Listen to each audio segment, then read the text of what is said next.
এমন লোভনীয় আম লঙ্কার আচার বানাতে চান?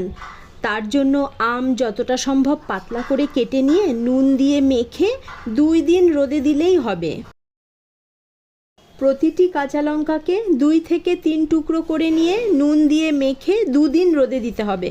প্লেটে রেখেছি শুকনো লঙ্কা, ধনে, জিরা, মেথি, কালো জিরা, বেশ খানিকটা কালো সর্ষে।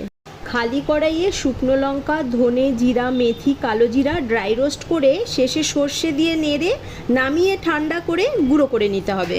কড়াইয়ের তেলে সর্ষে ফোড়ন দিয়ে গ্যাস অফ করে দিচ্ছি গুঁড়ো মশলা। মশলা সামান্য নেড়ে নিয়ে দিচ্ছি লঙ্কা ও আম লঙ্কা নেড়ে নিয়ে দিচ্ছি সামান্য হলুদ গুঁড়ো। এবার গ্যাস অন করে কড়াই বসিয়ে লো ফ্লেমে রেখে 3 টেবিল স্পুন ভিনিগার দিয়ে মিক্স করে নিলেই তৈরি আম লঙ্কার আচার। কাচের কন্টেনারে রেখে এবার এনজয় করুন।